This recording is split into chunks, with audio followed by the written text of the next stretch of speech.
આયા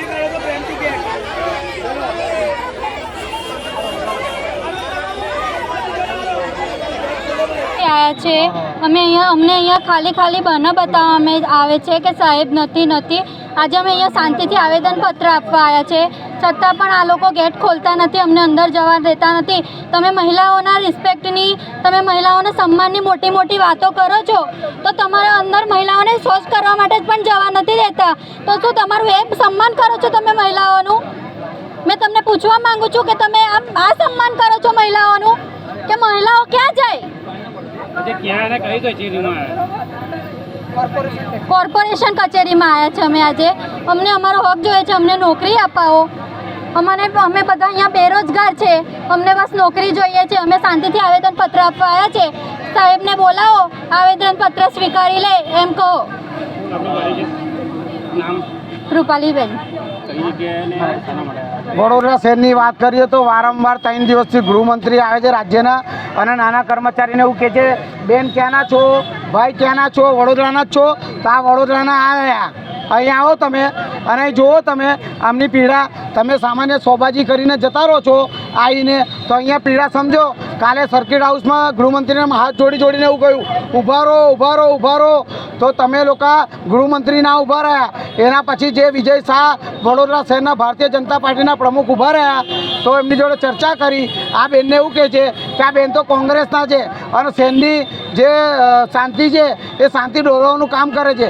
તો ભાઈ આ બેન કંઈ 323, 324, 325, 302, 376 કે જે પણ કલમો આવતી ભારતીય સંવિધાનની એ આરોપી નથી, આ કોઈ ગુંડા નથી, અમે કંઈ પાકિસ્તાનથી નથી આવ્યા, અમે ઇન્ડિયાના જ છે, અમે આ દેશના વતની જ છે। આ શહેર, આ રાજ્ય, આ દેશ અમારું છે। આમની માંગણીની વાત કરીએ છીએ તો સફાઈની અંદર ભાઈ સફાઈ કોણ કરે?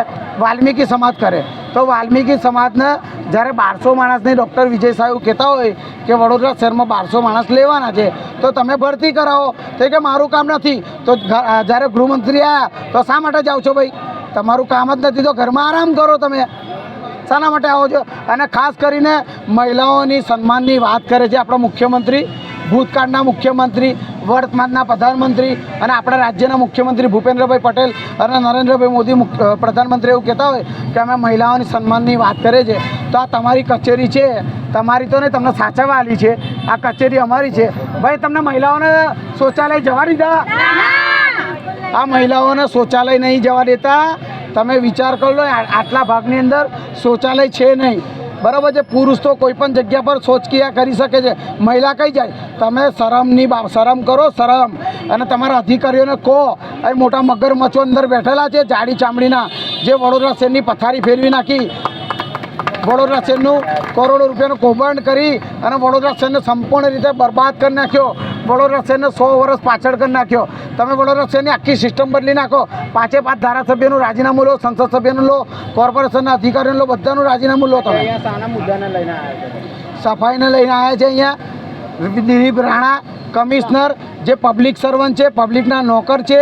અમે લોકો જ્યારે ટેક્સ ભરીએ છીએ ત્યારે એ દિલીપ રાણાનો પગાર થતો હોય છે, તો દિલીપ રાણા કમિશનર અમારું સાંભળે અને મુલાકાત લેવા માટે આવે। 3 દિવસથી અહીં આવે છે। અમે પાકિસ્તાનથી આવ્યા છે। દિલીપ રાણાને પૂછવા માગું છું, અમે આ શહેરના વતની છે, ભારત દેશ અમારા અહીંયા વસે છે, અહીંયા અમે સાચા ભારતના લોકો છે, તો તમે અમારી મુલાકાત લો અને વાલ્મીકી સમાજની જે સમસ્યા છે, જે સ્માર્ટ સિટીની તમે વાત કરો છો, મેયરને બી કહીશ, ચેરમેનને 5 ધારાસભ્યને કહેવા માગું છું, સંસદ સભ્યને, કે તમે સ્માર્ટ સિટીની વાત કરો છો। સ્માર્ટ સિટી હમણાંથી ચાલુ થાય છે। આ લોકો જ્યારે સફાઈ કરે છે ને ત્યારે તમે સ્માર્ટ સિટી બોલો છો। યોગેન્દ્ર બારોટ, સામાજિક કાર્યકર।